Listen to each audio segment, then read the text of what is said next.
13 is a brand founded for the creators, the innovators, and the motivators, for the people who get up every single day and strive to be better and leave a positive mark on this world. 13 is a fantastic clothing company, and the people that are behind it are passionate, creative, and some of the nicest people I have ever met. All of their stuff looks great, it's comfy, all the designs are so super cool. 13 has some of my favorite t-shirts and seriously my favorite pair of sweatpants I have ever worn. 13 has been a long-time sponsor and supporter of the Cory cast, and they wanted to extend their love to you, the listener. So when you check out their website at thur13en.com, fill your cart with some cool hats, hoodies, sweatpants. Just make sure you use the code word CoryCast at checkout, and you're going to save yourself a little bit of money. thur13en.com. Make sure you tell them Cory sent you.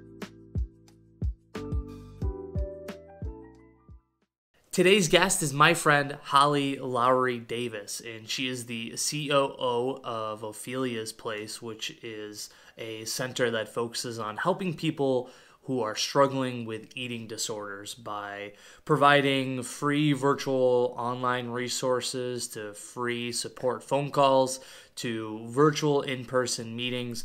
They can really help you overcome your eating disorder.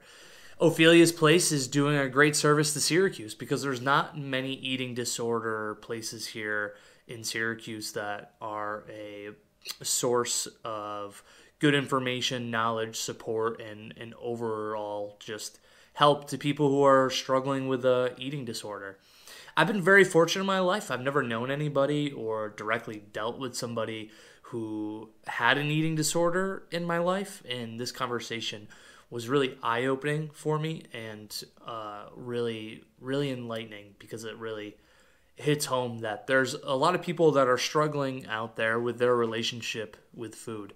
And if you are listening to this intro, this podcast, and think you might be on the fence, this is a fantastic resource that you should take advantage of. Holly and her team are committed to helping anybody overcome their relationship with food. Holly and Ophelia's Place is also tied to Cafe 407 here in the village of Liverpool, and they are actually a way to help raise money for Ophelia's Place. Holly said that prior to COVID, 30% of the revenue came from Cafe 407, which is really interesting, and the other 70% of the money that Ophelia gets actually comes from donations and people who are listening. So if you want to support Holly, you want to make a donation, or maybe you're struggling with an eating disorder and you need help, you can go to opheliasplace.org, and I'll put the links in the show description below, and you can reach out to them and get the help that you need. Anyways, here is a great conversation with a wonderful human being who's doing Syracuse a great service, Holly Lowery-Davis.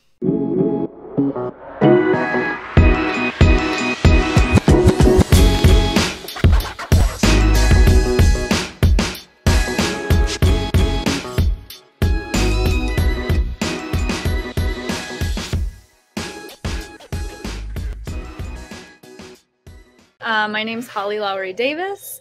I'm from Syracuse, New York. I am the Chief Operating Officer for Ophelia's Place, and Ophelia's Place is intimately connected with Cafe at 407. So I have I straddle both worlds, the nonprofit side and the cafe side. Yeah, did I cover it? Yeah, no, it's great. How did you get involved with Ophelia's Place? Putting me back to the beginning. So I think it was like 2017. I was working in a different industry altogether, realizing I wanted to do some like one-to-one work with people who struggle with eating disorders because that was part of my own experience. And so really just started doing that in a coaching capacity. I had a coaching certificate, but I wasn't ready to go back to school in terms of like pursuing therapy, higher education, that kind of thing.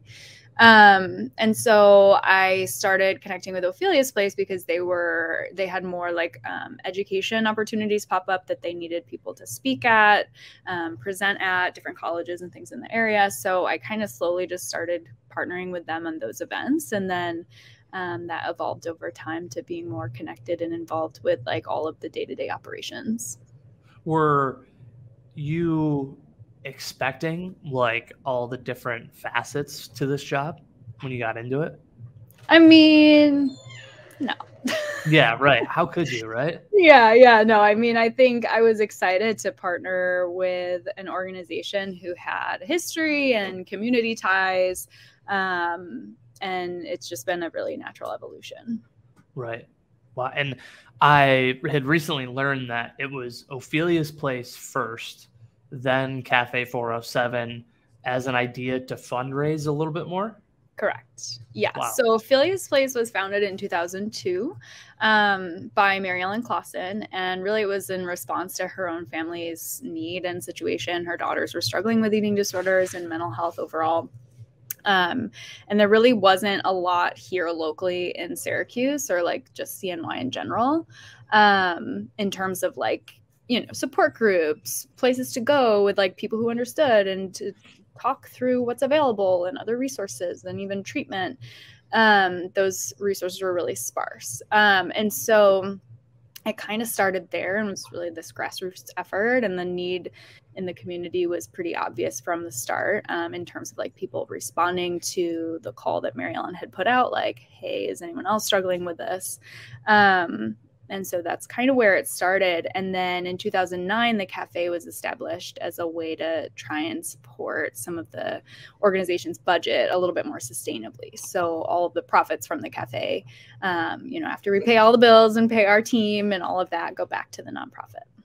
Wow. It's interesting to hear creating a business to supplement more fundraising for a nonprofit. I feel like I haven't heard of that before, but maybe it's subconscious. Maybe like I didn't know that a company was already doing that.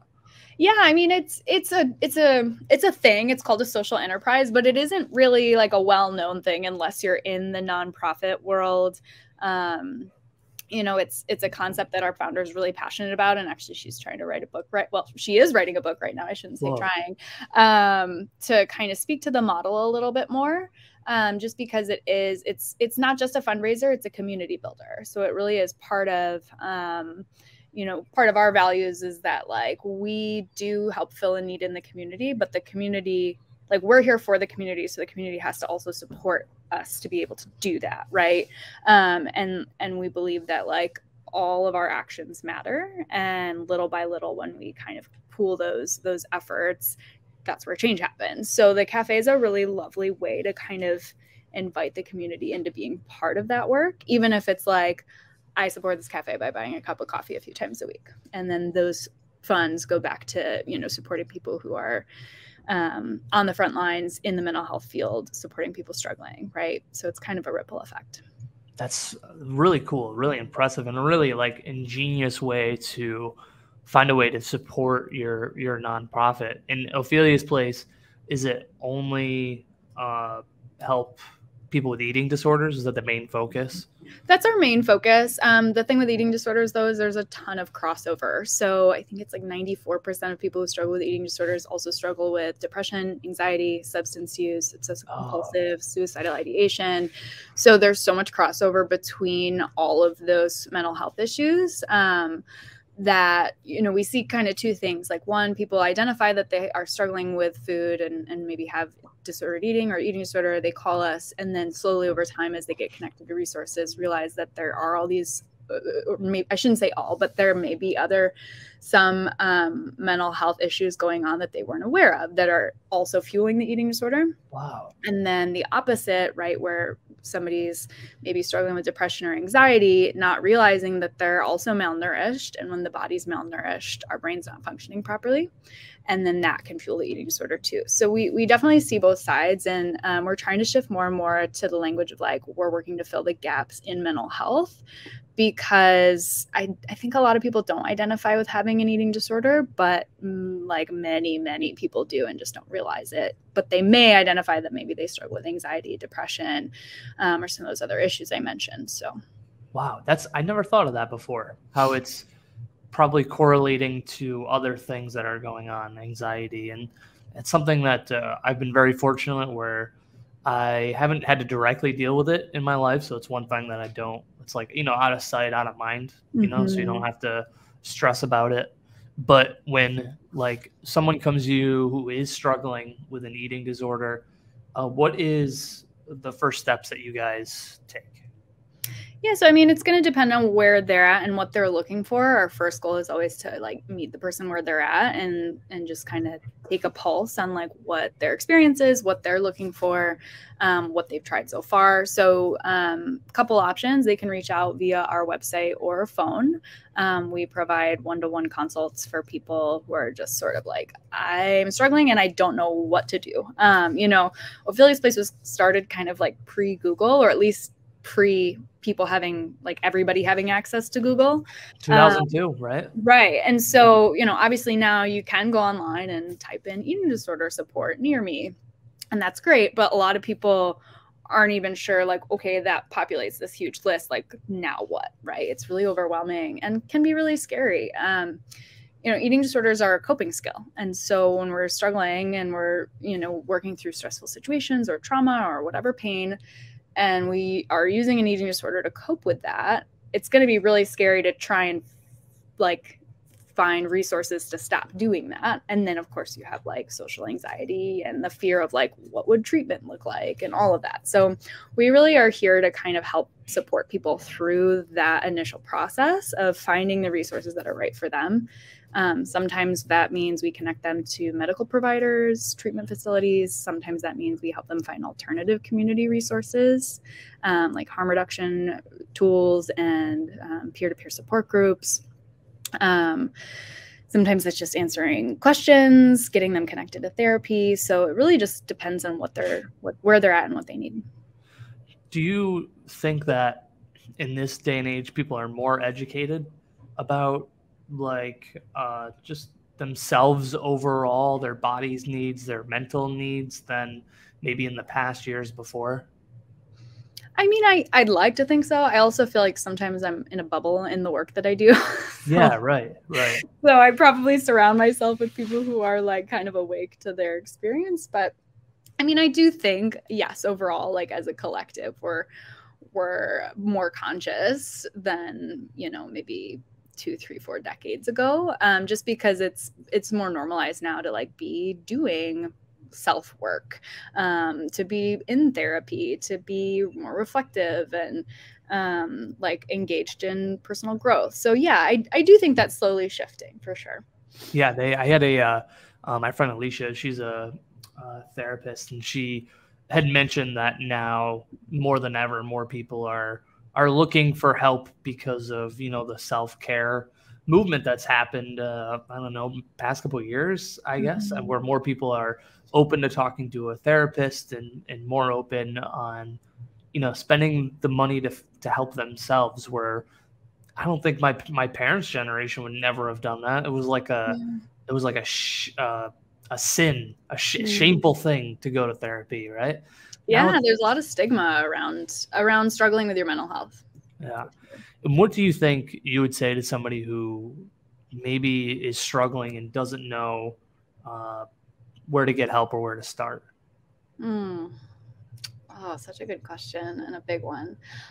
I think first is like, know that your experience is valid and that you got here honestly. And what I mean by that is that like we all are faced with varying circumstances and experiences over life that like we may or may not have control over, right? Especially when we're younger. And our nervous system and our body's number one job is to keep us safe and to survive those experiences. And even though you might think back and like, well, I was never in like a seriously unsafe situation, sometimes our nervous systems perceive situations in our childhood as unsafe. And so when we're struggling with mental health, a lot of times we might be kind of dealing with the aftermath of the nervous system and the body basically like trying to protect us. And so I think a lot of times there is that shame and stigma around struggling with your mental health. And there's this tendency to like blame ourselves, to feel a lot of guilt, to kind of hide it because it feels too shameful to share or to like seek support around. And so I think what I want people to know is that like you and your nervous system and your body have been doing the absolute best to be alive and to stay here. And you don't have to do that alone anymore. And that we're actually not supposed to heal and grow by ourselves. We're like literally human, like we're designed to do that in community with others. Do you guys have like group meetings together? Yeah, we have support groups. We offer 3 support groups in-house every week. And we also on our website have a list that we have sort of curated from other organizations in the field. So we don't host those, but those are other trusted organizations who host support groups every week as well. Most of them are free. Oh, wow. Because I imagine like, I never thought of a support group for an eating disorder. I've always thought of them as like, you know, for AA meetings, never for somebody who needs a mental health needs. Mm-hmm. With each person, do you see kind of a common thread between them where maybe it's a lot of self-doubt, or maybe a vast majority of the clients that you're seeing are eating too much or not enough, mm-hmm. or is there a common thread? There's a few common threads for sure. So usually with eating disorders, at the root is restriction in some capacity. So even for somebody who's struggling with binge eating disorder or like emotional eating, usually there's a component of restriction at play, meaning like there's this idea that I shouldn't be eating X, Y, and Z, or shouldn't be eating this much of something. And even that sort of like idea and like expectation we're holding and like mentally can influence our behavior with food and create a sense of scarcity. So restriction for sure, even like through the different types of eating disorders, restriction is usually a common thread. And then for sure, I think there's, try and put this in a way that's like kind of distilled down and like not jargony. It's hard, right? Especially when you're in the world, you know? Right. Yeah. I think the thread I'm thinking of is like, right, again, eating disorders are coping skills. And so whether you're super fixated on the type of food you're eating, or you're counting calories all the time, or you're constantly checking your weight, or you are binging and then purging in some capacity, or even just you are binging and not purging, like all of those behaviors are a way that your nervous system, your brain and your body are trying to cope with something.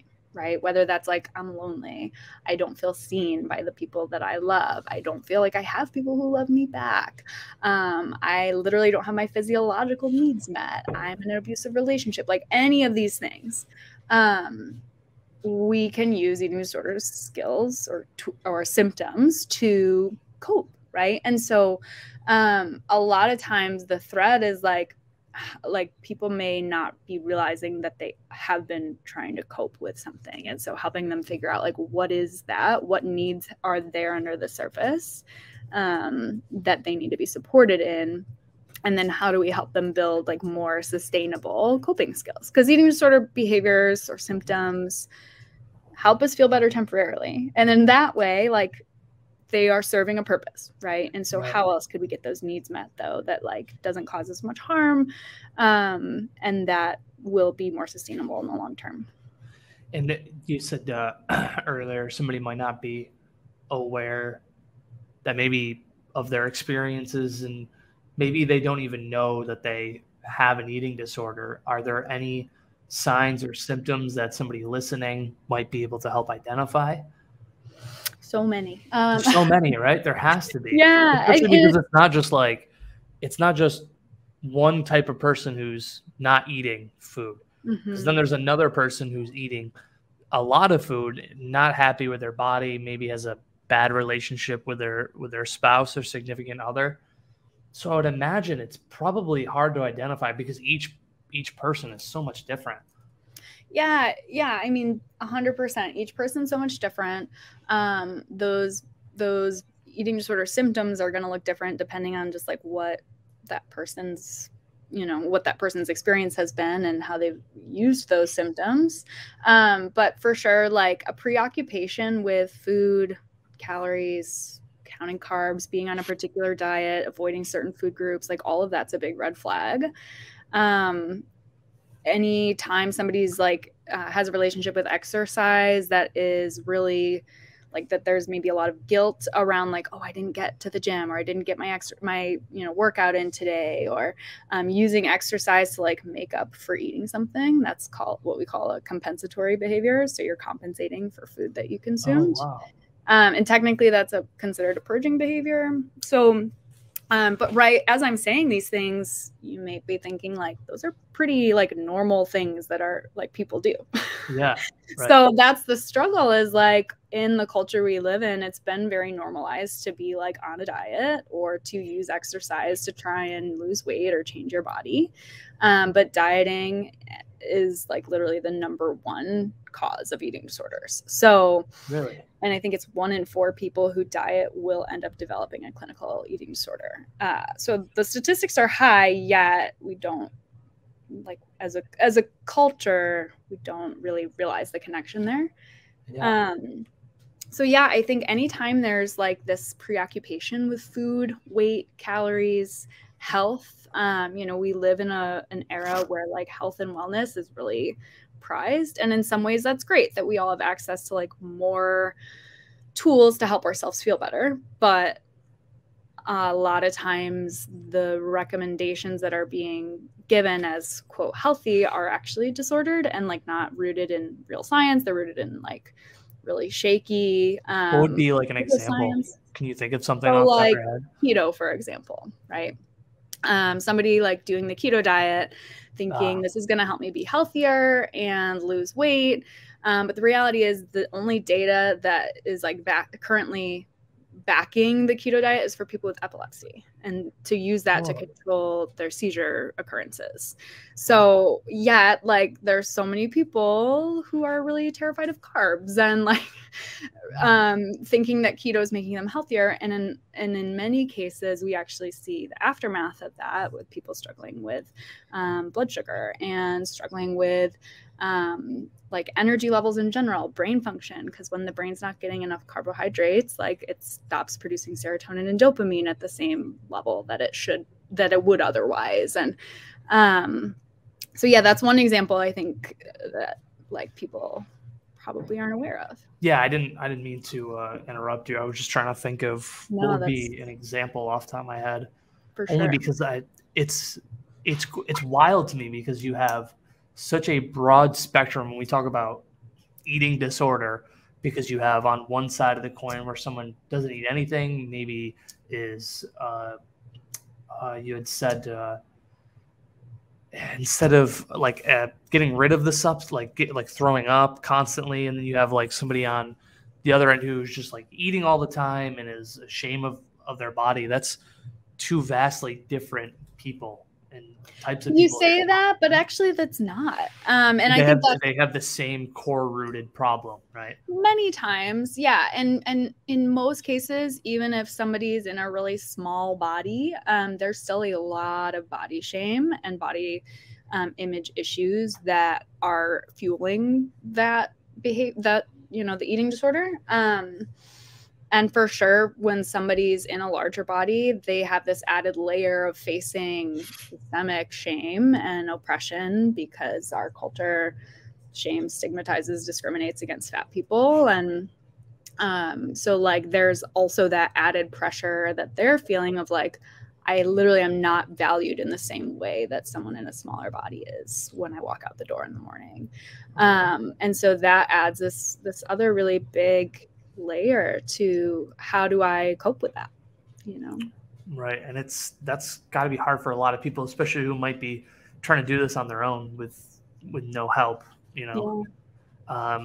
do you think that a vast majority of the people that come to you are able to be on the track, more comfortable with their bodies in, say, 6 months, or is this like a lifetime thing where like I you're think it's constantly like, practicing? I don't know what the like data like I don't know the validity of the data behind this, but I had read somewhere that I think that's an average of 7 years is like a recovery time. But Oh, wow. even when we kind of break that down, like the word recovery is, I think sometimes it implies that there's like a finish line that we get to cross.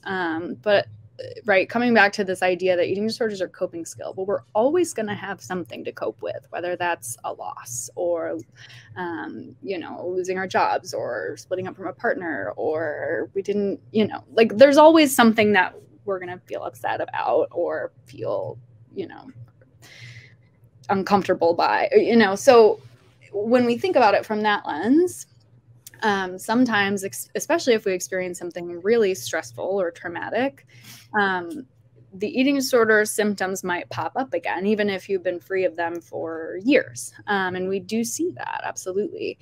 I think especially because when we look at like clinical treatment options and treatment programs, the relapse rate is very high. So somebody might, have all the quote unquote like best medical treatment for their eating disorder, and yet they still may be back within 2 years' time. And so I think, one, it's important for people to know that recovery is a sort of messy path. That doesn't mean you shouldn't take it. Right. And two, like, it's a practice. It's an everyday practice of figuring out what are my needs? How do I get those needs met? How can I lean in for support? How can I help my body and nervous system re-regulate and know that it's okay to like take up space and to be here and to use my voice and to set boundaries and all of those things. Yeah, I constantly say that a lot of things in this world are like a practice, right? It's like the first time you do something is always terrible, right? The first time that you identify having an eating disorder, that's probably really hard to deal with, right? It's just like stepping into a gym and learning your jab cross for the first time. It's difficult, maybe not as difficult as an eating disorder, but the correlation is there. If you show up every day and you try to work on yourself a little bit more and more, you'll be able to fight it. You'll be able to throw your jab cross a little bit better. And are there different like routines and things that you do that are maybe like a daily practice that helps people? Oof, great question. Again, this is going to be really individualized. And also, like, there are certain routines that I've had in the past that were great then, and like I don't use now, but I have different routines now, right? So it kind of depends on what you like, who you are, your like accessibility, and like the season of life you're in. But I'm trying to think of like a specific recent routine or like tool that I use. For me lately, there's two things. One, and I say this first one with a big sort of like disclaimer or preface, that took me a very long time to get to the point where this was okay for me. As I mentioned earlier, there's a lot of crossover between exercise and eating disorders, and sometimes exercise isn't healthy, especially if someone's not getting enough fuel, they're malnourished, and then they're exercising, that's putting their body in harm. So for a very long time, exercise was not something that I could engage with, because it was, when I was struggling with my eating disorder, was something that I used to like try and manipulate my weight, to punish my body, because I felt like my body wasn't good enough. It was never something that I was able to engage in from the place of like, it feels good to move my body and that's why I'm doing it, period, right? I've come to a place now where like I can do that, and that feels awesome, because movement can be really healing in terms of like helping our bodies release stress, helping our brains produce endorphins and some of those feel-good hormones. But it took me a decade to get there. Right. So that's one, but again, with a big sort of disclaimer. And then the other thing, this is going to sound very woo-woo, but here it is. No judgment. No judgment. Only So, here with an open mind. there's these practices called deep imaginings that are part of this other group work that I do, in terms of like like healing and trauma resiliency and all of that. And so they're kind of like a cross between meditation and what's hypnosis, but you're not really hypnotized. You're just kind of dropping into the like theta state of the brain, which is, to describe it for somebody who's never experienced that, is sort of like when you wake up from a dream and you're like not really fully awake, but you're not dreaming, like you're still somewhat conscious. Kind of hazy. You're kind of going to that place. So those have been really supportive to try and access. Right. Like sometimes we might notice patterns within ourselves, and for sure somebody with an eating disorder would notice this. Like, I'm seeing myself like restricting food, even though I know logically that's not going to help me, but I can't stop, right? Like we have these patterns of behavior that maybe we logically know aren't great for us, and yet we still engage. And so those deep imaginings have been really helpful for me to kind of get to like why, what is underneath that I can work on and that like needs me to pay more attention to. And then that helps, again, it's kind of nervous system work. And like, it helps tap into those things that maybe my logic brain couldn't figure out. Like, what is that tied to? Is there an experience I had when I was younger that's kind of fueling that pattern? How can I work to heal that so that I can like align my conscious logical thought with my actions, you know? So it's like, that's while you're sitting crisscross applesauce in the living room, you're closing your eyes, you're taking a deep breath. I'm just thinking this like a meditative routine, and you're imagining yourself and trying to identify the fact that you use eating as a coping mechanism, or you're using exercise to punish your body. Is that kind of the thought process behind it? Sort of, yeah. I mean, it's again, it's a little woo woo. So no, you kind of travel down the. It's not woo woo because this is very much, this is just a mindfulness practice, right? And mindfulness is not really woo-woo. It's honestly the best practice that I have that's like professionally and personally, like in a real estate sense, I'm able to like take the time while I'm driving, like figure out what did I do wrong. You're taking a step back, looking at the situation, trying to identify what you did wrong, what you did good. And it's kind of the same. Sounds like it's a very similar practice. It's similar. I think the thing I want to call out to invite people to try and drop into is like mindfulness, yes, right? But more than that, like mind-body connection, because that's where we get stuck, is when we have the like conscious logical knowing of like, okay, this is what's going on. But then like maybe like for me personally, it's I think my thoughts, I don't feel them. Yeah. Without effort. So like I have to slow down in order to be like, okay, what am I even feeling right now? Where do I feel that in my body? What does that feel like? How is my feeling like fueling my reaction to the situation? Can I sit in that feeling and the discomfort of it and figure out what I need in that? And I think that's a skill, like that is a practice. That's a hard skill, especially like, yeah. I know a lot of people spend a lot of time up here, myself included. It's harder to drop down into like what's actually happening in the body, but the body holds a lot of wisdom if we're able to listen to it. If you're able to listen to it, which is tough, but it's a practice, right? It's something that you have to do every day to slowly get better at, you know? Yeah. What do you guys, does Ophelia's Place have like a mission statement? I think every 501c has one, right? Yeah. Yeah. Do you want me to recite it? Yeah, I would love it. Yeah. What is the mission statement? So we're dedicated to providing support, access to treatment, and community connection for anybody impacted by eating disorders, diet culture, and body oppression. Okay. Now, another follow-up question. I've always thought those people that go to the gym all the time and are like counting calories and are just like shredded to the neck and muscles and sinewy. Would you also count that as an eating disorder? Someone who's like consistently working on their body and is never happy with it? Or would it only become an eating disorder when it mentally affects them in a negative capacity? Because it's this hard line, right? Yeah, these are all great questions. I think the answer is going to come down to that to two things. One, like you said, like how is that impacting somebody's life? And then like what's their own experience in that? Yeah. So something that one of our teachers, Gloria Lucas, often talks about is like, what are the risks at play here, right? You know, somebody who's engaged in like bodybuilding, I would hope that like they're aware of the risks that are at play when you're, you know, I don't even know what goes into bodybuilding, but I know it's pretty extreme. Yeah. So, and there are definite risks in terms of both mental and physical health when you're like cutting weight and like hyper focused on eating certain things and not eating others. And there's definitely a lot of risks there, eating disorder behaviors and symptoms included.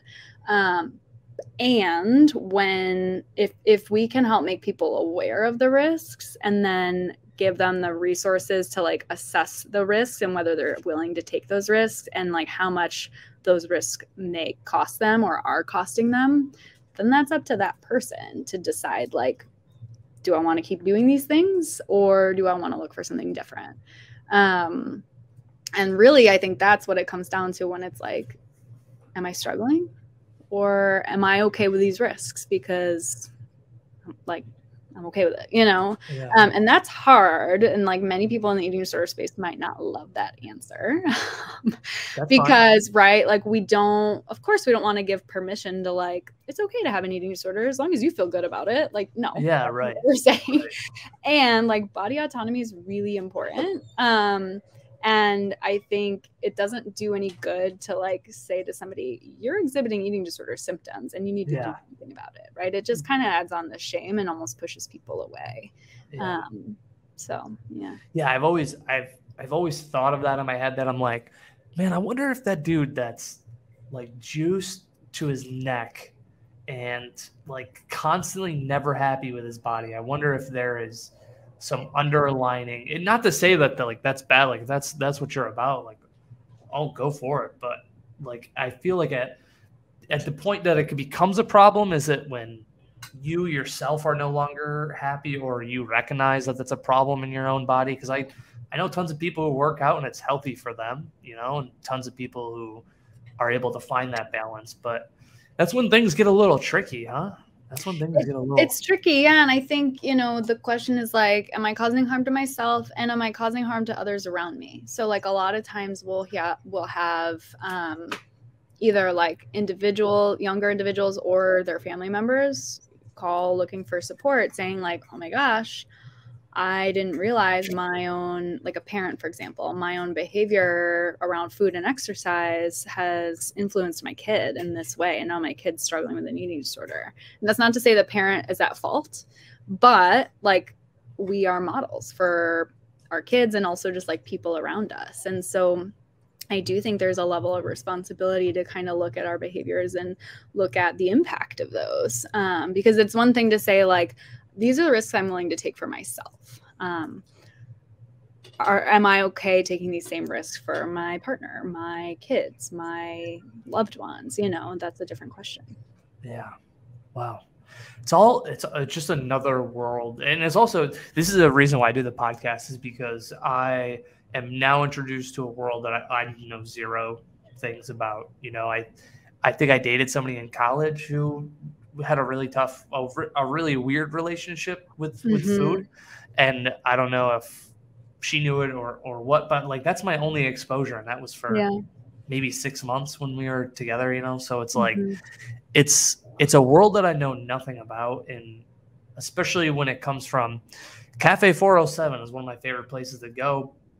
Not to like blow smoke up your ass, but also I'll take it. No, it's like, you guys have fantastic coffee, but I also really love the fact that it's like it's tied to something that has a big impact on Central New York, just as a whole. Because eating disorders that's a tough line to walk. I can only imagine. It makes me worried to have kids. Like I look at Ashton, and then we have a girl on the way in June, and it's like, man, what a crazy world to be a parent right now. It's like walking the fine line, trying to be a good example for them. You know, it's an interesting world out there, that's for sure. And I'm glad you guys are able to provide some type of service, you know, how many people are there working with you guys in Ophelia's place? Like on our team or clients we serve? Yeah, on your team. So Ophelia's place is tiny. It's me, my boss Holly. Her name is also Holly, but Holly with an I.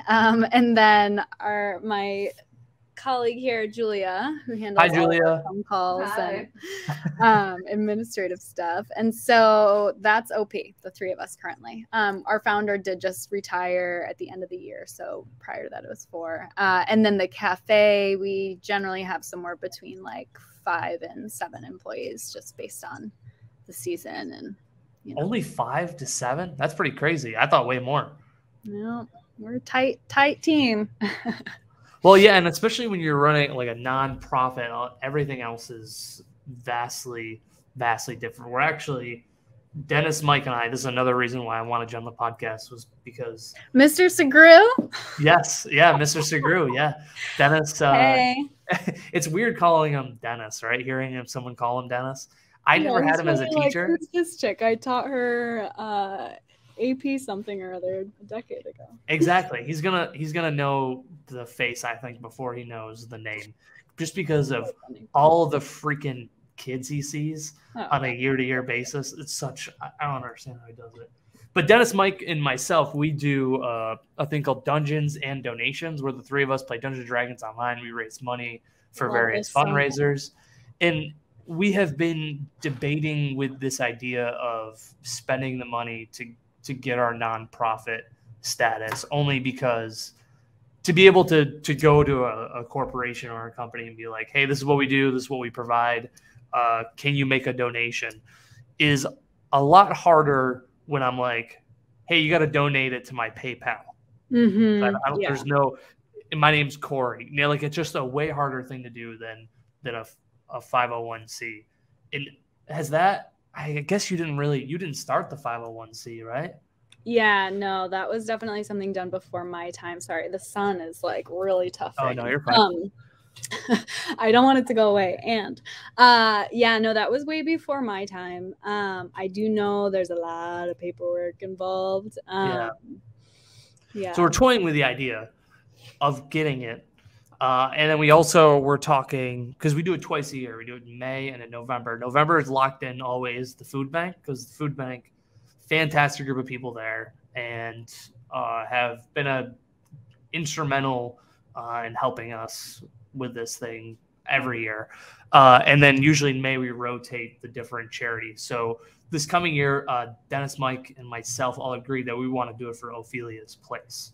So we are going to play Dungeons and Dragons, as nerdy as that is, for you know what, our favorite thing honestly is when we get to see like the community kind of like tap into their passions to support this work. So like, I couldn't love that more. That's awesome. Yeah, it's a lot of fun, because it's mostly about us getting the chance to play Dungeons and Dragons, but also just a really cool way to like feel like we're doing something for the community, because everything is community driven. Like it's the CNY food bank, and then time after that was Vera House, and then we went back to the food bank, and then we did a poll for everybody to vote on social media, and Vera House won again. So we want to like switch up who we're helping, but also in the fact like kind of like keep it local, because that's super important to us. In Ophelia's place, the more I learn about it, the more that I find out that it's more needed in Syracuse than ever. Like, are you guys swamped with people? I mean, yes and no. Like, there's always work to do, and we got a great team, and we've got a lot of systems in place to support that. So yeah, we're here. We're here for it all. Wow, I can only imagine what it's like. How many clients are you dealing with? Say, I guess altogether, like how many do you guys work with directly? Annually, it depends on like the last few years we haven't been doing as much like in-person programming, like presentations and stuff, because of COVID. That's slowly shifting, and we've been doing more online, but it can range anywhere from like 6,000 to 11, 15,000, just depending on programming that year and staffing and all that. yeah, we serve a lot of people weekly through our support groups. Julia fields a lot of phone calls. And then we do a lot in terms of like our digital education, you know, whether that's presentations, our courses, workshops, that kind of thing. In courses, workshops, who's putting on these events? Usually you? Yeah, myself, Holly, and I. Usually Holly and I. We've had some educators in the past who've done those, who sort of own those programs before, but currently it's just the three of us. So Julia kind of is behind the scenes support. Holly and I generally are more like the presenting sort of front lines. And how do you guys write and come up with the workshop and presentation? Is it you have like 3 set now that you've written ready to go that it's easier to adjust, or are you always starting from scratch? Depends on the audience. Usually like for example, I did one last week or 2 weeks ago that was God, I'm gonna forget the name now. It doesn't really matter. But it was like a group, mental health stakeholders of CNY. So there are like a lot of providers, teachers, people in the area who work with youth mostly, who are invested in the mental health of that community. And so for things like that presentation, like last few months ago, I did a presentation to Upstate Hospital's psychiatric unit. And so like usually I have one presentation that I'll kind of take the core of and then adapt to fit the needs of that audience.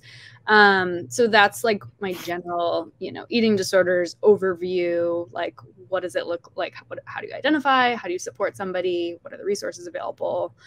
Kind of that. And then beyond that, we do like our course that we just launched is called Path to Repair. And that's really more focused on like individuals versus like people with influence, like doctors and whatever. So that's really focused on helping individuals like do this work that we're talking about. Yeah, look at you, the page. I had it ready. Yeah, so we're really kind of going in there to like all of the foundations of some of what we talked about today, like looking at where do eating disorders come from? What is diet culture? How does that impact our relationship with food and body? How do we start to resource ourselves to like work through that and build new skills? And yeah. And for this class, what can people expect when they take this class? Is this a Zoom session? Is this one-on-one? It's all self-paced and pre-recorded. That being said, we're hosting a webinar like literally in an hour and a half. Oh, wow. To kind of like talk through some of the basics in the course, and also anybody on that call, not that it's going to matter for people watching this back, but there will be some opportunities for one-to-one coaching is what I'm saying. But for the most part, it's all self-paced. There's 5 presentations that we've pre-recorded, like really looking at the foundations of this work.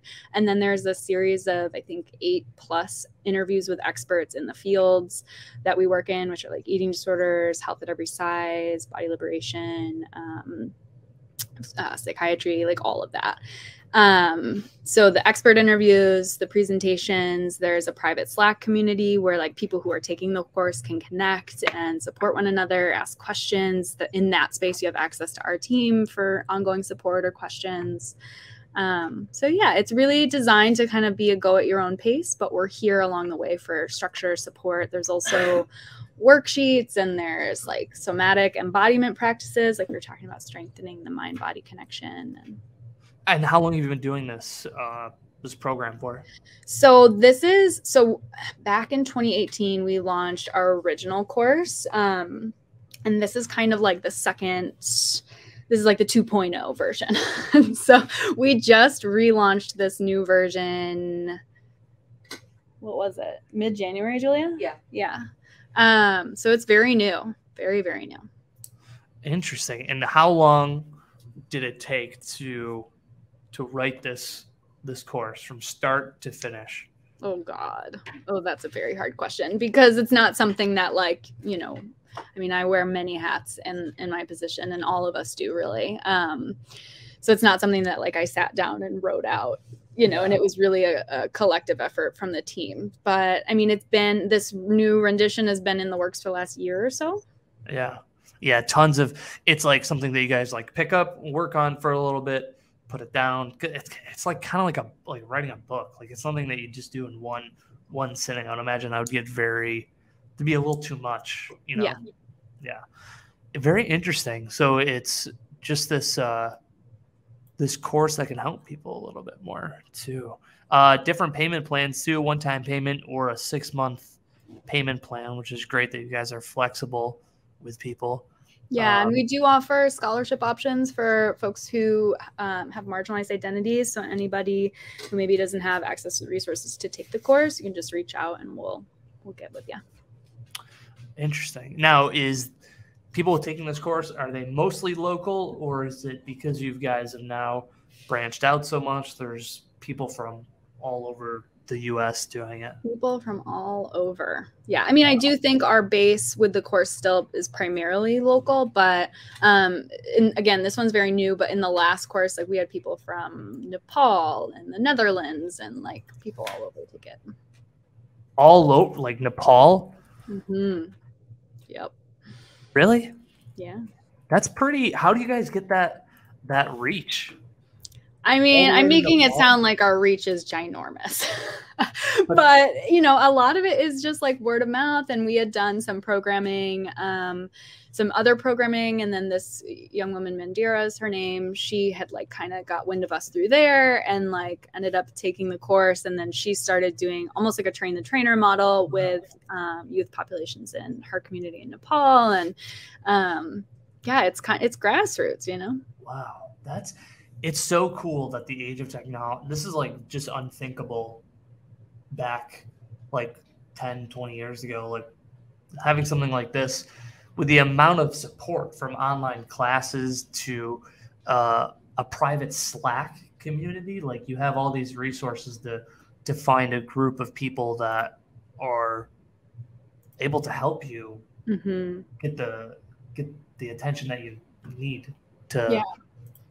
And I want to speak to like the cost of the course because I know that can be a big barrier for folks, and I definitely don't want to deny that. And like it's, you know, we used to charge a lot less for the course, and what we came to realize is like we can't do this work without trying to, you know, like we have to get paid in some way. And you know, cost of eating disorder treatment can be upwards of $2,000 a day. So yeah, exactly. And not that this is a replacement for medical treatment. I am not saying that, but we are offering a lot of knowledge and skills and community support that might support somebody in a similar way, or perhaps even fill some of the gaps that medical treatment can't fill. So, you know, something to think about if you are struggling. You are worth the investment. And also we're here if it's just absolutely not possible. We want to work with you and support you in whatever ways we can. So reach out. Yeah. And if they want to reach out to you is the everybodyisbeautifulproject.com, right? One word. You can do that. Yep. You can also reach out to us at opheliasplace.org. I know it's kind of confusing that there's two, but Ophelia's Place is the 501c3. Everybody's Beautiful Project is kind of like our community call to action. So that's one way to get involved from more of like the awareness and advocacy standpoint. But you can reach us in either place. You can also reach us at director@opheliasplace.org via email, if that's easier. And Ophelia's Place, just to reiterate, also tied to Cafe 407. Correct. It is a non-for-profit cafe. All the donations go to Ophelia's Place, which is really, look at this, a resource hub you guys have. 5 ways to support a loved one. Like this is a lot of great information that you guys are giving out to people. We hope so. That's what we're here for. Yeah. What form of fundraising has been the most successful for you guys, whether it be the cafe period, or I know you do have a telethon that you're doing coming up. Is there one particular thing that you've done for fundraising that's the most successful? The question of the century. Fundraising is always hard. Like just to be very transparent. fundraising is always hard. And like, that is why the cafe exists, in part because it is one of the most sustainable ways to fundraise. You know, it's aside from things like COVID or severe weather, like it's pretty reliable and predictable in terms of income. So that's been huge for us. Pre-COVID, the cafe supported about 35% of Ophelia's Place's annual budget. So then we'd seek the other 65% from private donations, grants, fundraisers, that kind of thing. Post-COVID, it's more like 20%. So we still have about 80% of our annual budget to fill via private donations, fundraisers, things like the course help to make up some of that. So yeah, it's all interesting to be like, hey, I want to work for a nonprofit. Holy cow, now I'm running a cafe. And many other things. Yeah, and many other things, right? Like your role at the cafe is almost like a restaurant manager. Not really. So Donna's our cafe manager. My role is really to support her. So Julia and I definitely do handle some of the like administrative things just to kind of take some of that off of her plate. I do help out here and there when we're short staffed. I help with training staff just because, you know, usually at that point we are short staffed and Donna's got her hands full. So I kind of help out as needed and then help with more like leadership stuff. Okay. Because I'm like, trying to imagine your role right now, and you said you wear many hats, and that's how real estate's the same way. I feel like I got a top hat, a beanie, then I have a flat brim cap on, then I have a 10-gallon hat on. So yeah. I can't imagine like the vast difference of going from like, hey, we got to do fundraising effort. Holy crap, I got to order more flour so we can make our biscuits. Like I can't. Yeah, luckily I don't do too much of the food ordering, but yeah, I mean it's basically that, right? Like I'm gonna do this interview and then I'm gonna hop off this call and run a webinar, and then I'm gonna hop off of that call and go back to planning the fundraiser, and then I'm gonna hop off of that call and field some emails for presentation requests, and yeah, it's a lot, but it's so fun. Just like one thing after another that you're doing so many different things just to spread the word of Ophelia's Place and all the good stuff that you guys do. I think it's super important. I had one more question, and now this. Is there anything that you want to plug, or anything that you want to talk about, or anything that we didn't touch on? No, I mean, I think we covered a lot of bases. This was great. I think definitely if you're struggling, or even if you're just curious, you can reach out at opheliasplace.org. We would love to see you in the course that we talked about. I think it's an awesome space to like build some more awareness, education, skills, community around all of the things that we talked about today. So those would be my two plugs, the website and then the course. Well, cool. Thank you. Thank you a lot for doing this. I really appreciate you taking the time, especially in between appointments, not jamming you in like the middle of a sandwich over here. This is where I thrive. I know, I'm the same way, Holly. Like the busier I am, the better my mental health is. But when I got nothing going on, I feel terrible. You might want to dig into that. I know, 100%. That is honestly I think that's my toxic trait, is that when I'm laying down, I'm always like, you should be doing something right. There's that inner dialogue in my voice, like, you should be doing something right now. Are you working right now? What are you doing? Come on, let's go. My business, I went from yeah. No, you're probably right. I'm just gonna say that. No, you're probably right. I went from a career in retail where it was like, you clock in, you work 45 or whatever hours, then you go home. And I didn't have to think about it. Now I work in real estate where it's like my days are all over the place. And if I'm not working, like sending out, like prospecting for the day or reaching out to people, then I don't make money that way, right? Yeah. So it's like there's always that voice in my head. It's like, hey, what'd you do today? Come on. Mm-hmm. Hey, what are you doing today? And Holly, you're probably right. It's probably a coping mechanism. But that's a subject for another podcast. It's coping, but it's also like survival. Like, yeah, your ability to have a roof over your head and put food on your table comes down to your work, because we live in capitalism. And so, like, not to get too live. But like that's I gotta sell more houses so I can buy more monster trucks for Ashton. That's the issue. Kid loves monster trucks. Are your kids like clung on to anything? Right now it's princess dresses, which you can princess dresses. I don't. That's a thing.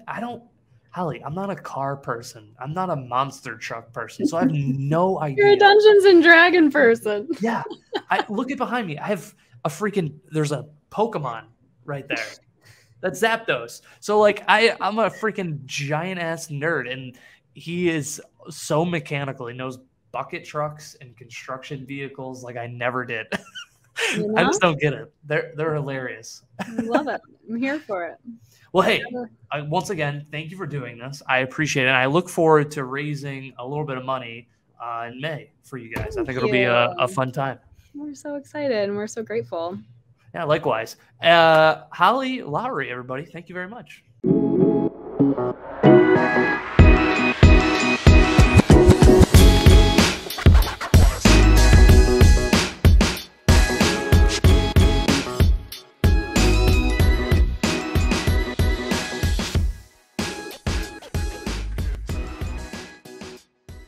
Thank you so much for watching this episode of the Cory Cast. I really appreciate the time that you spent listening and even listening to the full episode to get you to this point. I just want to say I'm just so appreciative and so thankful that I have so much love and support for these episodes. If you want to be a guest on this podcast, reach out to me. I'm always looking for new people. Let's talk about what you're passionate about. Let's talk about your hobbies. Let's give you a positive platform to talk about the things that matter to you. Do me a favor, make sure you hit subscribe, like, follow, leave a review of the podcast. All those little things will help this podcast grow, because without you guys, there is no podcast, and I am just so grateful that you're taking the time to listen to it today. Thank you so much.